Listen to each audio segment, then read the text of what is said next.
Hello guys, कैसे हो? सब ठीक होंगे। आज हम जनरल साइंस का एक महत्वपूर्ण टॉपिक लेकर के आ चुके हैं, मानव रोग कारक व निवारण से संबंधित, जिसमें आपको मानव से संबंधित जितने भी प्रकार के रोग होंगे उनके बारे में हम अध्ययन करेंगे। जिसमें मानव से संबंधित, जिसमें विषाणु जनित, प्रोटोजोआ, बैक्टीरिया जितने भी हैं, वायरस जनित और आनुवांशिक रोग हैं या आपके कुछ विटामिन संबंधित रोग हैं, उन सब के बारे में बात करेंगे। ये क्लास आपके लिए काफ़ी इंपॉर्टेंट होने वाली है, तो आप जरूर इन क्लास को देखिएगा। ठीक है, इसमें हर प्रकार के रोग लगभग हर एग्जाम में यहाँ से क्वेश्चन आने की संभावना रहेगी। आपका सिलेबस में यदि जनरल साइंस का टॉपिक दिया है तो आपके लिए काफ़ी महत्वपूर्ण है। साथियों, हम बात करेंगे, सबसे पहले हम बात करेंगे जीवाणु जनित रोग, जीवाणु और विषाणु जनित रोग, जिसमें हम जीवाणु अर्थात बैक्टीरिया होता है। ठीक है साथियों, आपको पता होगा जीवाणु अर्थात बैक्टीरिया से होने वाले रोग और विषाणु अर्थात वायरस से होने वाले रोग। तो वायरस जनित रोग हम पढ़ेंगे और बैक्टीरिया जनित रोग हम पढ़ेंगे। ठीक है, बैक्टीरिया संबंधित इन दोनों प्रकार के रोगों को पढ़ेंगे। फिर आगे हम, ठीक है, प्रोटोजोआ से संबंधित रोग होंगे उनके बारे में, और इस प्रकार से आगे हम आनुवंशिक से जितनी भी डिसीज होती हैं उनके बारे में पढ़ेंगे। तो काफ़ी महत्वपूर्ण होने वाले हैं, आप जरूर देखिएगा। इसके पहला क्वेश्चन आपके सामने है साथियों। पहला क्वेश्चन है, बीसीजी का टीका किस रोग से बचाव के लिए लगाया जाता है। साथियों, बीसीजी का टीका जो है वो किसके लिए लगाया जाता है, तो आपको पता है कि बीसीजी का टीका टीबी रोग के लिए लगाया जाता है। ये जो टीबी नाम का रोग होता है, इसके लिए हम जो है बीसीजी का टीका लगाते हैं। और टीबी की खोज रॉबर्ट रॉस्ट ने की थी। किसने की थी? रॉबर्ट कॉस्ट ने करी थी। इसके अलावा टीबी को हम सरल रोग भी कह सकते हैं। ठीक है साथियों, अलग अलग नाम से जब भी आए तो आपको डरना नहीं है। या इसको हम तपेदिक भी कहते हैं। क्या कहते हैं? तपेदिक रोग, टीबी रोग, या हम विभिन्न नाम से जानते हैं। ठीक है, तपेदिक रोग के नाम से भी, सरल रोग, टीबी रोग, इस प्रकार से हम इसको जानते हैं। यह मुख्य रूप से आपके फेफड़े पर इफेक्ट करता है। ठीक है, और इसके लिए जो टीका बनता है वो बीसीजी का टीका बनता है। इसके अलावा नेक्स्ट क्वेश्चन काफ़ी इंपॉर्टेंट होने वाला है। टाइफाइड शरीर के किस अंग को मुख्य रूप से प्रभावित करता है। तो टाइफाइड जो रोग होता है ये आपके आंत को प्रभावित करता है। आपको पता है कि टाइफाइड जो रोग होता है इसके लिए विडॉल टेस्ट किया जाता है। ठीक है, विडॉल टेस्ट का संबंध किससे है? तो विडॉल टेस्ट का संबंध, ठीक है, आपके टाइफाइड से होता है। टाइफाइड में यदि विडॉल टेस्ट पॉजिटिव होता है तो आपको जो है आपको टाइफाइड होता है। इसमें आंत सबसे अधिक प्रभावित होती हैं, मुख्य रूप से याद रखने का। इसके अलावा नेक्स्ट क्वेश्चन है, ये सभी बैक्टीरिया जनित रोग हैं। देखो, ये रेबीज के टीके की खोज किसने की थी? रेबीज जो रोग होता है साथियों, ये वायरस जनित रोग है। किसमें? वायरस जनित रोग है। जी हाँ साथियों, ये वायरस जनित रोग है, जिसमें कुत्ते की लार में यह वायरस जो है पाया जाता है। इसकी वजह से किसी पागल कुत्ते के काटने से जो है रेजिब आपको होने का खतरा बढ़ता है। और इसको लेकर के लुई पास्चर नाम के वैज्ञानिक थे, जिन्होंने सबसे पहले, ठीक है, रेजिब के टीके की खोज की थी, वैक्सीन की खोज की थी, जबकि यह एक वायरस जनित रोग है। इसके अलावा नेक्स्ट क्वेश्चन है, 4 नंबर क्वेश्चन देखिएगा।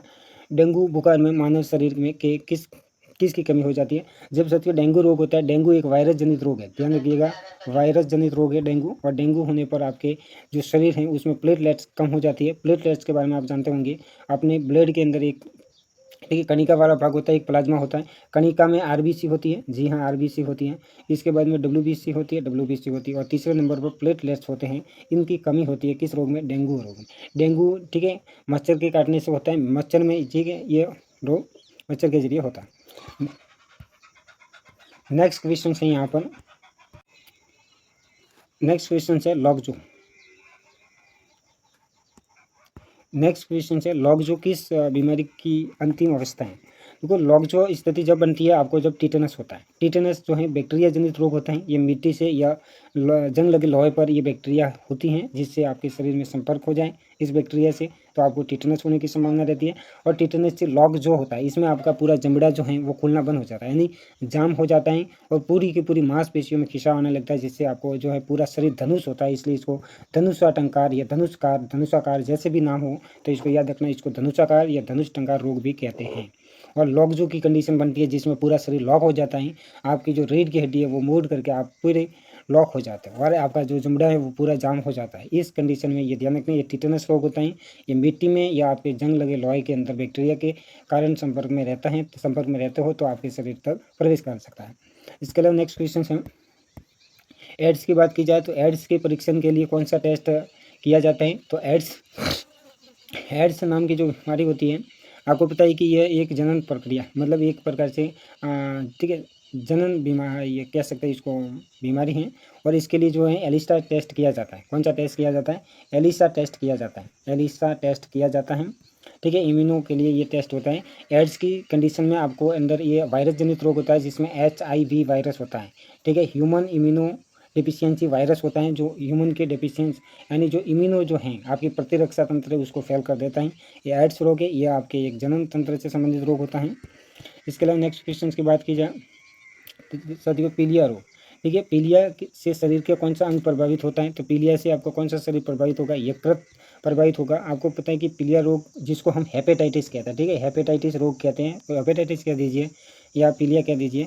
इसमें आके आपके यकृत के अंदर जो पीत रस बनता है उसके अंदर जो बिलीरुबिन होती है वो, ठीक है, उसका मतलब उपयोग न होने से कारण ब्लड के अंदर बिलीरुबिन नामक, ठीक है, तत्व की जो वर्णक होता है उसकी मात्रा बढ़ जाती है ब्लड में, इसलिए आपको पीलिया होता है।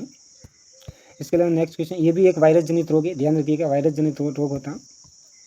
इसके अलावा नेक्स्ट क्वेश्चन काफ़ी इंपॉर्टेंट है, सेशक होने का कारण क्या होता है। सेशक किस वायरस से, रेबिलो वायरस से होता है या वेरिओला वायरस से होता है। तो साथियों जो सेशक होता है, चेचक की बीमारी वेरिओला वायरस से होती है।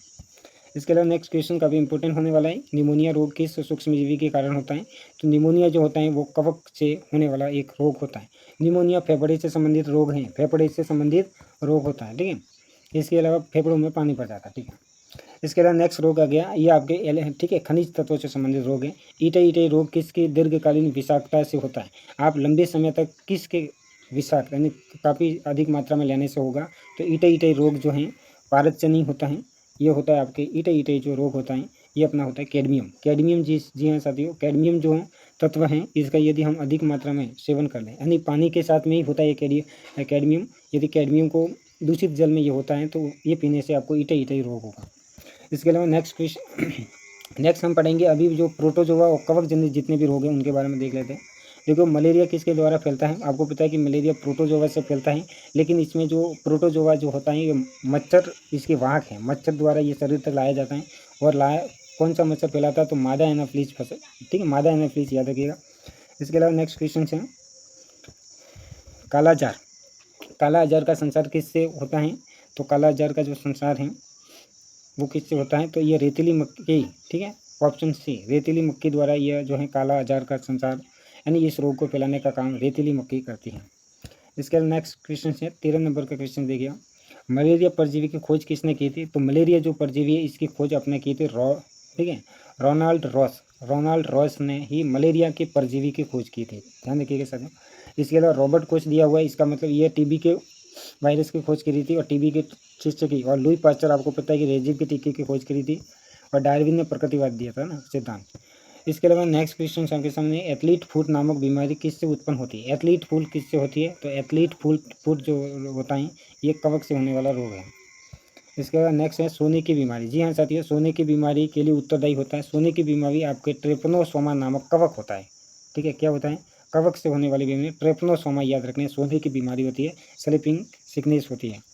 इसके अलावा नेक्स्ट क्वेश्चन है आपके पायरिया रोग। जी हाँ, काफ़ी इंपॉर्टेंट रोग हैं, पायरिया रोग से संबंधित है। पायरिया रोग किससे होता है, तो पायरिया जो रोग है ये आंत से संबंधित है, पहली बात तो ध्यान रखना आंत से संबंधित है और इससे आपको जो है ये जो मसूड़ों को प्रभावित करती है। तो पायरिया रोग का संबंध किससे, मसूड़े, ये मसूड़े पर इफेक्ट डालता है। और इसके अलावा नेक्स्ट क्वेश्चन है ठीक है, प्लाज्मोडियम परजीवी किसकी उत्पत्ति से होते हैं, यानी प्लाज्मोडियम परजीवी किसकी उत्पत्ति करते हैं। तो प्लाज्मोडियम परजीवी जो हैं वो मलेरिया, आपको पता है कि मलेरिया जो है प्लाज्मोडियम परजीवी से होने वाला एक रोग है। इसके अलावा नेक्स्ट क्वेश्चन काफ़ी इंपॉर्टेंट होने वाला है, दांत किस प्रकार की बीमारी है। दांत किस प्रकार की, एक संक्रामक रोग होता है दांत साथियों। इसके अलावा नेक्स्ट क्वेश्चन है हाथी पाँव का कारण क्या है, हाथी पाँव क्यों होता है, हाथी पाँव के कारण क्या, हाथी पाँव कृमि से होता है। जी हाँ साथियों, कृमि होती है, इस कृमि से फैलने वाला रोग है हाथी पाँव, जिसमें ठीक है उसके शरीर और पैर जो हैं वो बहुत बड़े हो जाते हैं। इसके अलावा नेक्स्ट क्वेश्चन है एंटी अमीबा हिस्टोलिटिका कौन सा रोग होता है, ठीक है, एंटी अमीबा हिस्टोलिटिका नामक ये क्या है। तो आपको पता है कि एंटी अमीबा हिस्टोलिटिका नामक एक बैक्टीरिया है और इससे कौन सा रोग होगा, तो इससे आपको होगा पेशीज रोग होता है। जी हाँ साथियों, इससे आपको पेशीज रोग होता है, एंटी अमीबा हिस्टोलिटिका। इसके अलावा साथियों आज के लिए हम इतनी बात करेंगे, आगे क्वेश्चन विटामिन और पोषण तत्व से संबंधित, ठीक है, आगे और भी रोग से संबंधित क्वेश्चन हैं जो कि हम अगली क्लास में कर देंगे ताकि क्लास आगे ठीक है बड़ी न बन जाए। तो अगली क्लास में ये करेंगे। ऑल द बेस्ट साथियों, कैसा लगा, यदि अच्छा लगा तो आपको कमेंट करना है। तो हम ठीक है आगे विटामिन से संबंधित और जितने भी पोषक तत्व हैं उनसे संबंधित क्वेश्चंस लेकर के आएंगे जो कि आपके एग्जाम में डायरेक्ट आने की संभावना है। All the best.